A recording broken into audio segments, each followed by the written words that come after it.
كنتم خير أمة أخرجت للناس تأمرون بالمعروف وتنهون عن المنكر وتؤمنون بالله ولو آمن أهل الكتاب لكان خيرا لهم তোমরাই উত্তম জাতি তোমাদের মধ্যে তারাই উত্তম যারা উখরিজাত লিন-নাস মানুষদের মধ্যে হতে কিছু মানুষ আছে যারা আল্লাহর জন্য বের হয়ে যায়, আল্লাহর রাস্তায় চলে যায়। আর তা'মুরুনা বিল মা'রুফ তারা সৎ কাজের আদেশ দেয়, ওয়া তানহাউনা আনিল মুনকার আর অসৎ কাজে বাধা প্রদান করে। সৎ কাজে আদেশ দিতে হবে। ভালো কোনো কাজ হচ্ছে, ভালো কোনো কাজ দেখে এই ভালো কাজের জন্য উৎসাহ দিতে হবে, বিরোধিতা করা যাবে না, তাহলে আপনি উত্তম হতে পারবেন না। ভালো কোনো কাজের বিরোধিতা করা এটা আল্লাহ রসুলের সাথে শত্রুতা পোষণ করার মতোই। এজন্য ভালো কোনো কাজ সমাজে বিভিন্ন জায়গায় যদি ভালো কোনো কাজ অনুষ্ঠিত হয় এইগুলোর বিরোধিতা করা যাবে না, বরং ভালো কাজের জন্য আদেশ দিতে হবে।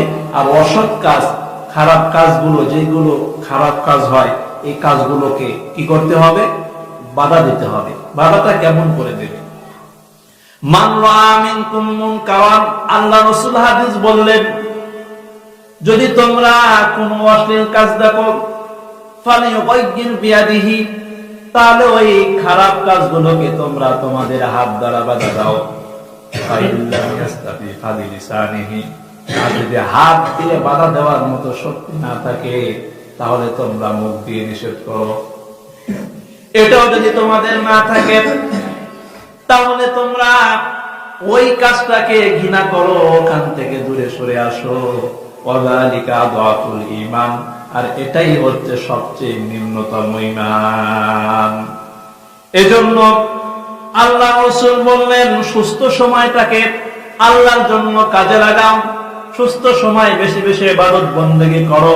হুজুর সাল্লাল্লাহু আলাইহি ওয়াসাল্লাম তিনার সমগ্র জীবন যদি আমরা খুঁজে দেখি, হুজুর সাল্লাল্লাহু আলাইহি ওয়াসাল্লাম যৌবনকালে অনেক বেশি বেশি ইবাদত বন্দেগী করেছেন। সমগ্র জীবনে তিনি ইবাদত করেছেন। আমার রাসূলের কোনো গুনাহ ছিল না, অথচ আমার রাসূল গভীর রাত্রিতে উঠে যেতেন, উঠে গিয়ে তিনি নফল নামাজ পড়তেন।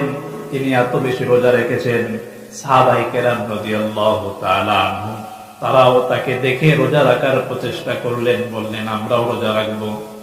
আপনি এত বেশি রোজা রাখেন, আমরাও রোজা রাখবো। হুজুর সাল্লাল্লাহু আলাইহি ওয়াসাল্লাম বললেন, না না, তোমাদের তো রোজা রাখার ক্ষমতা নাই, আমি আল্লাহ পাক রব্বুল আলামিনের বিশেষ একজন বান্দা, তোমরা জানো না আল্লাহ পাক রব্বুল আলামিন তার পক্ষ থেকে আমার জন্য খাবারের ব্যবস্থা করে দেন। বলুন সুবহানাল্লাহ। এজন্য সুস্থতার সময়কে কাজে লাগাতে হবে, অসুস্থ হওয়ার পূর্বেই। আজকে সুস্থ আছেন, সুস্থ থাকা অবস্থায় আপনি বেশি বেশি ইবাদত বন্দেগী করেন, সুস্থ অবস্থায় বেশি বেশি কামাই রোজগার করেন। আপনি যখন বৃদ্ধ হয়ে যাবেন, একটা সময় চলে আসবে যখন আপনি কামাই করতে পারবেন না, থাকতে পারবেন না, হাতে শক্তি থাকবে না, পায়ে শক্তি থাকবে না, চোখকে ভালো দেখবেন না। এমন সময় কিন্তু চলে আসবে। এই সময় আসার পূর্বেই সুস্থ অবস্থায় আপনি বেশি বেশি কামাই রোজগার করেন।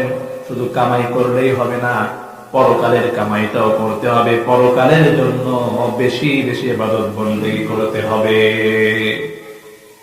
এরপরে আল্লাহ রাসূল বললেন, ওয়া গিনাকা ক্বাবলা ফাকরিকা, দরিদ্রতার পূর্বে ধনাঢ্যতাকে কাজে লাগাও। দরিদ্র হওয়ার পূর্বেই সম্পদশালী অবস্থায় যে তুমি আছো, এই সময়টা আল্লাহর জন্য কাজে লাগাও। আজকে তোমার কিছু টাকা আছে, কিছু পয়সা আছে, এই টাকাগুলো পয়সাগুলো আল্লাহর রাস্তায় বেশি বেশি দান করো, বেশি বেশি ব্যয় করো। যদি তোমরা এটা করো, তোমরা দরিদ্র হওয়ার পূর্বে যদি কাজটা করো, কঠিন হাসরের ময়দানে তোমরা লাভবান হতে পারবে। তোমরা বড় বড় জান্নাতের মালিক হয়ে যাবে, অনেক বড় জান্নাতের মালিক হয়ে যাবে।